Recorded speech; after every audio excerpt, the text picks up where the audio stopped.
Welcome back to the Formed Book Club with Father Joseph Fessio, S.J. in San Francisco, sheltering in the office. Vivian Dudo, also from San Francisco, sheltering in her home. And Joseph, are you still sheltering, Joseph?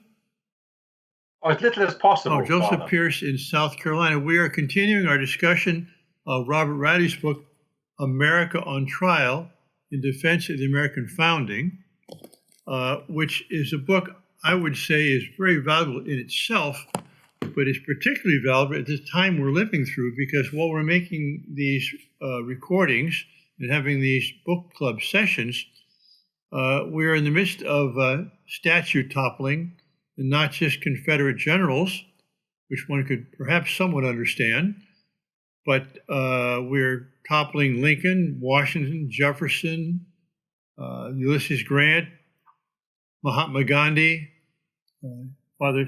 Saint Father Sarah, which means if they understand what they're doing, even if they don't, objectively what they're doing is they're trying to cancel or deny the origins of this country, the founding of this country. This is a book which is defending the founding. And because this is a very carefully argued book with a lot of historical evidence, I thought we'd do today, Joseph Vivian, is at the beginning kind of sum up what he's done so far and where we're going, and then take this chapter 2 and 3. So I'll take a stab at a brief summary of what we've done in the introduction in chapter 1, and you can add to that or correct it. But basically, there's kind of a quaestio disputata here.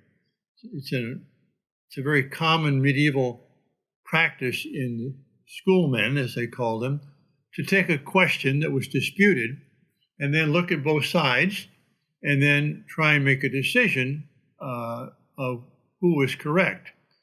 And so here the quaestio is this. Most people recognize moral degradation and decline in the United States of America. The question is, what's at the root of it? And there are two camps, so to speak. One saying, well, the very foundation of this country was based on an idea of an autonomous individual and maximizing that person's rights and total freedom. And therefore, there was a flaw in the founding itself. The other camp says, no, our founding documents and our founders themselves were rooted in the Judeo-Christian tradition of natural law, human dignity, and order, liberty, and so on. And so the problem is not something wrong with our founders or the Constitution, but rather we've departed from that. So far, so good, Joseph and Vivian, or you want to? Okay. So then what does Bob Riley want to do here? He wants to look at the roots of the founding of this country. And there's a thread that goes through the whole book, and that is this conflict between the primacy of reason or the primacy of will.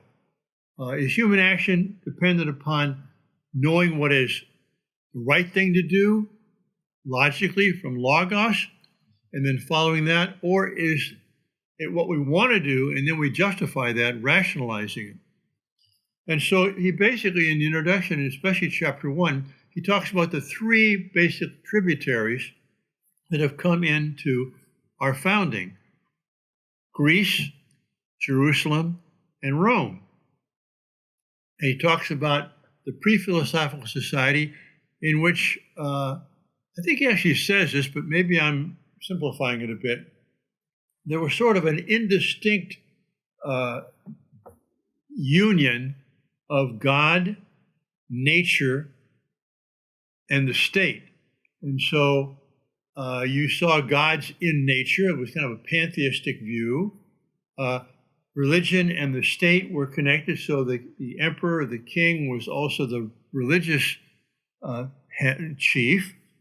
And you had this idea of fate, determinism, the eternal return, cyclic view of history, where everything which has been will be again, and we're sort of the victims of destiny, so to speak, or fate. That's pre-philosophical and pre-Judaic. Then comes philosophy with logos, reason, the idea of Plato says what is, what's important to understand what is, and what is tells us what ought to be, because things have their own ends or purposes. They're teloi, that's a plural of telos, that's Aristotle. And therefore, with the Greeks, we got this idea of reality and the natural law as the basis for human actions. With Jerusalem, first with the Hebrews, we had this idea of a transcendent God, not a God who is immersed in nature, but is distinct from nature. And also, two other important concepts, the imago Dei, that we're created in God's image, and therefore we have reason and will and freedom. And also, that the evil of the world has been caused by the fall, our sin, that man is not perfectible in himself, but he is a fallen creature in a fallen state. So that comes from Jerusalem. Then, of course, Christ fulfills the Jewish promises and the Jewish expectations. And when Rome, which was tributary itself of Greece, becomes a Christian state, we have the three, Rome and Jerusalem and Athens, merging. And then you have this dominance of, at least the idea and principle of logos, of a society based on law itself based on nature itself comes from God. And so this, Bob Riley is going to argue, is the tradition that went all through history and which was still alive when our founders drew up the Constitution. I don't know, you want to comment on that or correct that or? I would like to make a comment, and we find that in the chapters we're going to discuss today, and that is that this tradition that you just described, Father Fessio, was eclipsed, and that Riley argues that our founders, in fact, reasserted it, that absolutism had eclipsed the Christian understanding of limited governance, and that it had to be reasserted, and that's what the founders did, according to Riley. Can I add, Father, I thought your summary was perfect, and I need to disagree with Vivian. Absolutism was an aspect of what was happening during the Enlightenment. It was not the whole Enlightenment. The Jerusalem, Athens, and Rome was still the major thread of what it was to be part of Western civilization. There are various heresies that sort of break off, one of which was absolutism. And I don't think that you can say absolutism eclipsed, because that's basically saying that the whole of Europe had gone wrong, which is clearly not the case. I'll try to find the quote of where Riley is simply saying that. So, for example, on page 126, Riley says that if nothing can be read from nature, then there can be no laws of nature, and nature's God, which is what's in the Declaration of Independence. But Vivian, this is referring to Occam's philosophy. May I just please finish the quote? Of course you may. Thank you. Indeed, the very grounds for opposing political absolutism disappear.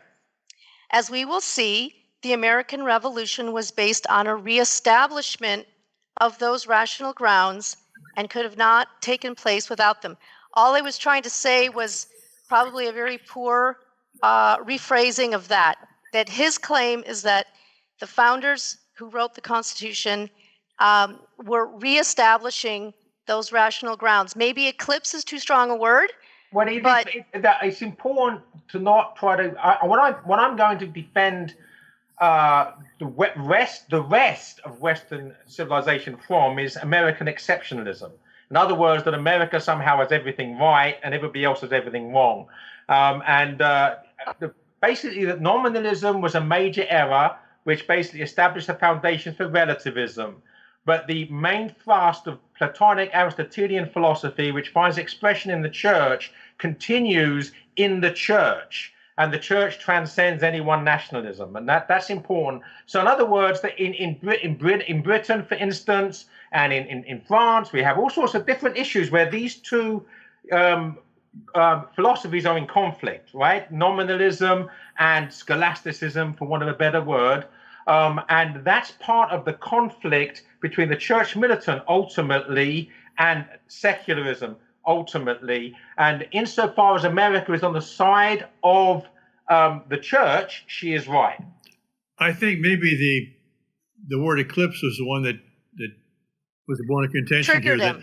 That it didn't completely blot out the previous tradition, but it became a competing tradition. And he will admit, he sees that through this book, the competition of reason versus will, constitutional government versus absolutism, and neither one disappears. But okay, right. But as you said, Vivian, and he says in the book, he doesn't see the American Revolution as a novum totem, a totally new thing, but actually a restoration of something which had existed and never did die out. By the way, this is good, and it reminds me to remind you watching or listening that if you go to CatholicWorldReport.com, all one word, CatholicWorldReport.com, and scroll down to the book section at the bottom, there is a symposium on this book with 13 contributors, and it's very enriching to be able to read some of those articles as we are discussing the book ourselves. And so, yes, that's a perfect segue, I think, Vivian, in the sense that in chapter 1, he talks about the distant roots of, Athens, Jerusalem, and Rome. And now he's going to talk about the medieval period, precisely the period when we see, rather surprisingly, you'd think, the rise of constitutional type government. And then in chapter 3, the shadow that comes of nominalism, first with Occam and then with Luther, is two examples of that. But I'm interested, Joseph, during our conversation today, since you're writing a book on the history of England, and especially the history of the core of English's faith, how you will see and respond to what he says about England in this generation of a constitutional type of government. Well, the first thing I would say, was that a question? Well, it's going to be one thing. On page 66, which is the very first page of chapter 2, because he always tells you what he's going to do, his first sentence is, this chapter will show how and why representative constitutional government grew out of the experience and thought of the Middle Ages. And that's paradoxical. We think Middle Ages is kings, right? And serfs. Right. And people know serf is like a slave, not free. But he's going to show us that those horrible Middle Ages actually were the seedbed of restrained government. But go ahead, Joseph. Yeah, well, absolutely. And thanks for asking that question, because actually it does allow me to pay a debt of gratitude to Robert Riley. Because basically the two chapters that we're covering today, the first is effectively an historical chapter, looks at the history of constitutional politics. And the next one is very much a philosophical chapter, looking at nominalism versus scholasticism. And I love that about this book, by the way, is that we are jumping from interdisciplinary sense, right? And we're getting to see the whole picture. But I want to thank Robert Riley, because I've done a lot of research for my book on England. In fact, I've only started writing it 2 weeks ago, because I've been researching. And I had to add 3 new sources, which I will, in other words, that Robert Riley will be a footnote in my book when it's finished writing, because things I didn't know.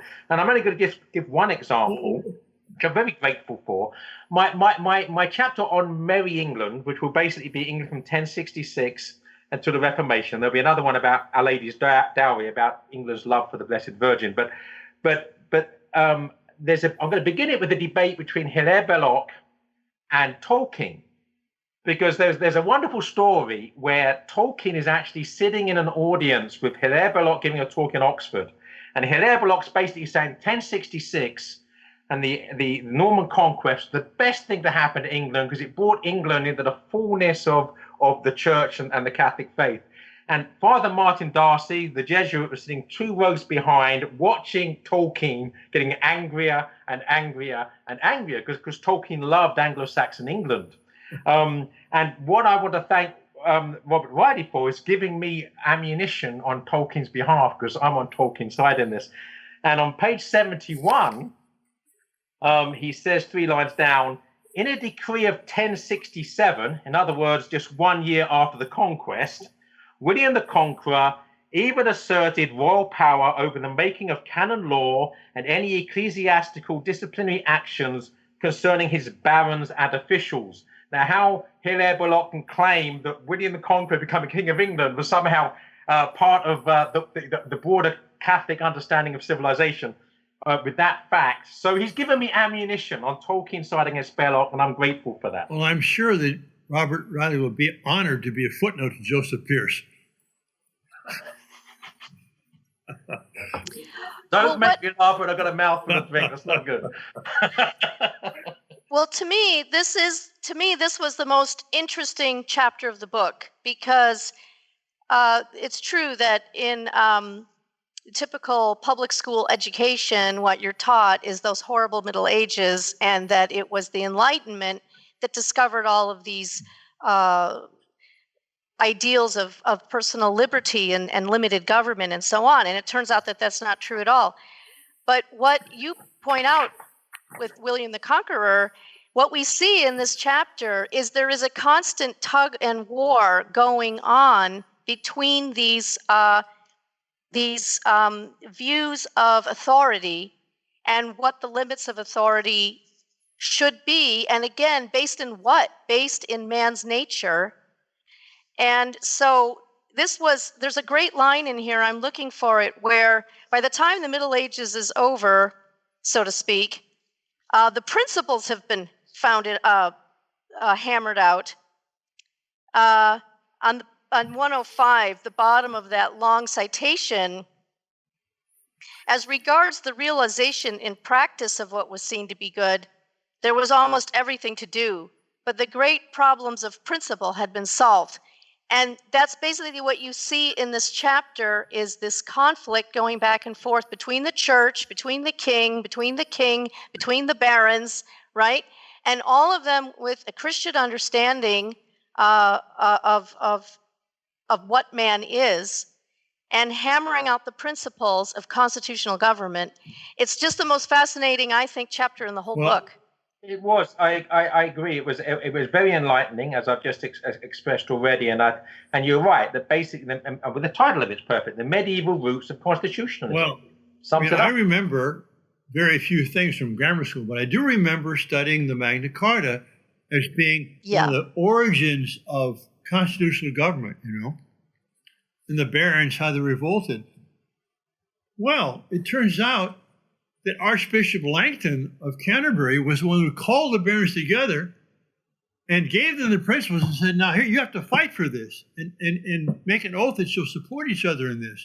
And so the Magna Carta came from Archbishop Langton. He drafted the thing.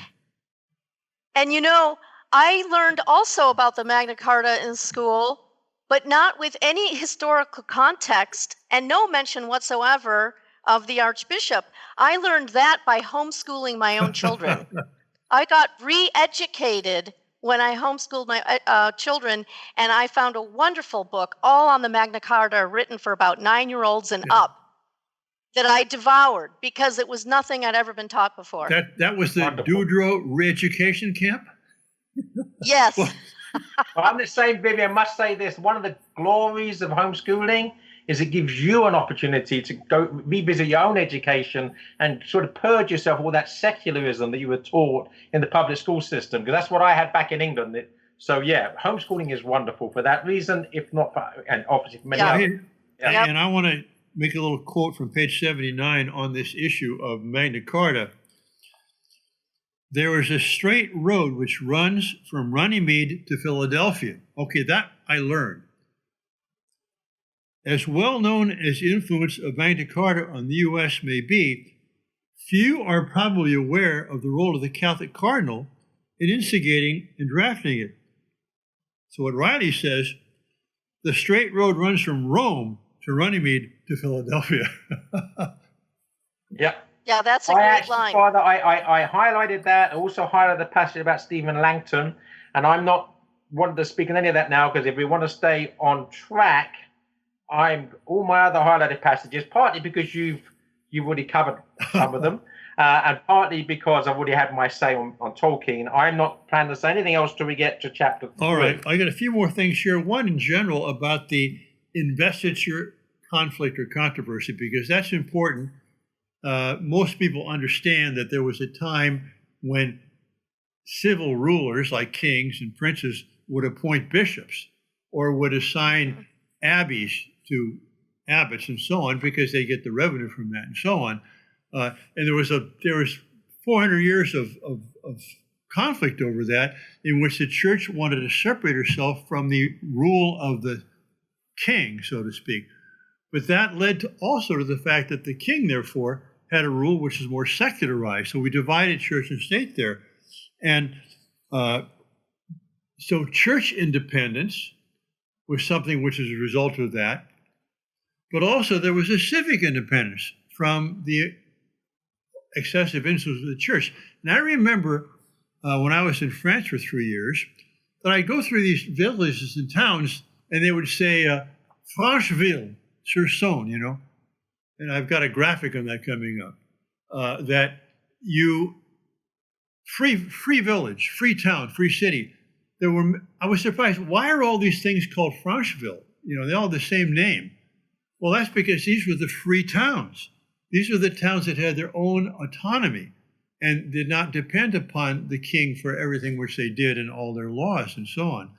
So it's interesting that controversy on lay investiture was called, that the laity, kings, you know, and rulers and nobles could determine who was ordained a priest and who was made a bishop, that led to the kind of a more practical separation of church and state.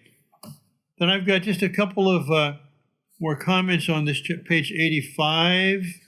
The great St. Peter Damian, who is quite a fiery character, he says, quote, all political authority derives from God, but resides essentially in the people. Now, we think of that as something really enlightened, you know, and something which America maybe discovered first, whatever. No. Here's a Catholic cardinal in the 11th century who's making that proposition.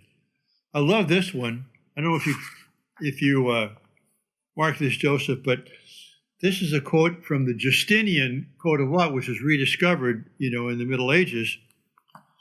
And Justinian said, this is way back when, we have found the entire arrangement of the law, which has come down to us from the foundation of the city of Rome in the times of Romulus, to be so confused that it has extended to an infinite length. It is not within the grasp of human capacity. And I'm thinking, does that sound like regulations in the United States of America? The tax code, the building codes we have here? It's there's a tendency to accumulate these kinds of things. So I thought it was interesting. Justinian is complaining back in Imperial Rome about how the laws have become too many. Which is why he simplified a code of his own, the Justinian Code. And from that, we get this really important maxim that becomes the basis of our taxation without representation. No taxation without representation. Weren't you taught that Exactly. also in school, Yeah. Father? But did you know that it came from the Roman maxim, quote, omnis tangit ad omnibus approbari? Yeah. What touches all must be approved by all. And that like I said, this chapter is a real eye popper for anyone who missed out on the Middle Ages in school, which most of us did. We should be putting up some new statues, maybe some statues of Justinian and Stephen Langton, you know, to replace Washington and Jefferson or whatever they've torn down today. On page 93, Interesting little sidelight here. Speaking in the middle of the page, speaking of medieval marriage, Harold Berman said, quote, "Before God, the two parties to marriage were equal, and this doctrine of equality was first taught by Christianity." So when I talk about equal rights and women's rights and so on, guess who started it? And you know who really outlines that beautifully is Regine That's right. Pernoud. In her book, Women in the Time of the Cathedrals, which is all about and speaking of an eclipse, by the way, Joseph, she argues very forcefully that the Napoleonic Code did, in fact, eclipse the church's understanding and that women took a huge step backwards from the freedoms. I agree, but that's 1789, that's the French Revolution, which is obviously a major rebellion against tradition. Right. So I'm only saying there are times in history when these truths get lost. Right. And as long as you don't subsume, don't conflate things that shouldn't be conflated. I wasn't trying to. I'm just suggesting you were. And I'm certainly not about to say that America is the only place where these principles were dusted off when the country was founded. No, wherever constitutional government can be found, and the true understanding of liberty can be found, it's going to be able to trace itself to the same roots. Amen. And so, we don't want to become, arrogant about that. And then, Joseph, another element I want to mention from this chapter, which you were pleased to pass over, was the important role of religious orders in the development of consent and representation. And I say this as a member of an order which didn't exist at this time. But on page 98, the historian Costanzo said, "The originality representative governance is Catholic, papal in promotion, religious in precedent and experience, and ecclesiastical in the synodal convocation. Its growth in ecclesiastical and civil circles was mutually compenetrant." So basically what happened is these religious orders developed. They elected their own abbots. They had to have regional meetings. They sent representatives. And so, why would this be such an influence? Why would a few monasteries here and there influence the King of France, or the King of England? Well, I'll tell you why. In the year 1200, there were 40,000 Benedictine monasteries in Europe. 40,000 Benedictine monasteries. It's hard to imagine. And so they had a huge influence on civil society. But that was one of the seed beds, the place where this idea of representational government and electing your superior was formed. So this is anyway. But by the way, I could say much more about the chapter. Okay. John of Salsbee was another something I learned that's new. I was sort of trying, evidently vainly, to keep us on track as regards our two chapters. That but that it's not. There's not lots and lots in chapter 2 that warranted discussion. It's that I thought we'd make a vain effort to keep. With reference to time, you were willing to eclipse the whole religious orders of the Middle Ages. I'm not. As I said to you last week, Father, we could extend. I'm happy to discuss this for a couple of extra weeks. Okay. 3 extra weeks, but obviously we need to let Robert Riley know as we have him. No, we're fine. We're fine. And chapter 3. Well, chapter 3 is a fairly short chapter. We've talked about part of its substance already. It's called The Loss of Reason in Nature. I just want to have a couple of quotes at the beginning, because once again, he describes what he's going to do. First paragraph. "Before we can come to a proper understanding of how political absolutism arose, we need to examine how reason was undermined after its medieval apogee. One could not have happened without the other. The loss of constitutionalism was a result of the loss of reason's standing. This chapter, concentrating on William Ockham, and the next one on Martin Luther, offer 2 illustrative thinkers out of many whose ideas undercut the powers of reason while enhancing the status of will." And then a little bit below there, Nominalism undermined the metaphysical and epistemological foundations of medieval constitutionalism, and the very concept of law, as based on natural law and reason, was replaced it with will, voluntas. So that's key in this chapter. Maybe somebody. Sorry, Vivian, please. I was going to say maybe one of you could summarize what is nominalism and why did it have this effect? Well, the one thing I would like to say, I'm not a trained philosopher, and I'm not going to attempt to do that. What I wanted to highlight from this chapter, and I'm quite happy if I just summarize the pages that to refer people to, so we can keep on track, or we can discuss it in greater detail next week. I don't mind, but I found actually some excellent quotes that really illustrate this from the scholastic perspective. On page 111, there's a wonderful quote by Etienne Gilson that I would suggest that everyone reads as to understanding what scholasticism is. And then on page 113, Father James Shaw talks about the root problem, the fatal flaw in nominalism, or what he calls voluntarism there. And then we have Aquinas on page 114. And then what I thought was very good is let Occam basically hang himself with his own words.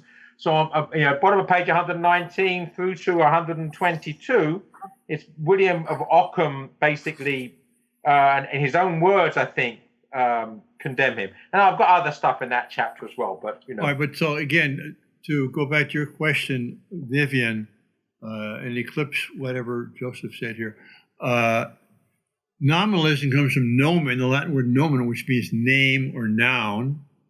And what Occam held was that things did not have natures in themselves, but we gave names as a practical way of sort of gathering things together, but there was no intrinsic reality that corresponded to that. So, Socrates is a man, and Joseph Pierce is a man, but the word man is just a name we give to collect these people. There's nothing interior. There's no real nature. There's no essence.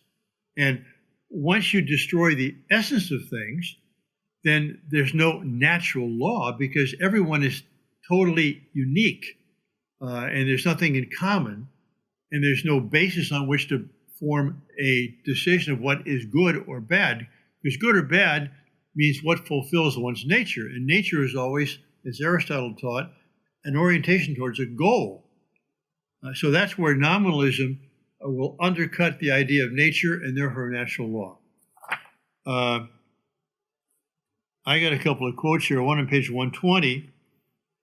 The nominalist, middle of the page, the nominalist view of morally indifferent acts was pregnant with indifferent because there's no standard by which to judge a moral act, no nature. Was pregnant with two developments that occurred shortly afterward, within a few years of each other. The first was from Niccolo Machiavelli, who understood that if nature no longer defines what is good for man, and there's no certain God to define it either, then man can. Man's will fills the vacuum left by nature. He can define his own end. And that's expanded a little bit on page 128. Oops, wait a second. 121 here. Oh, sorry about that. Oh, 124, I'm sorry. And this is the famous Giovanni Pico della Mirandola, 1463 to 1494, middle of the page, 124.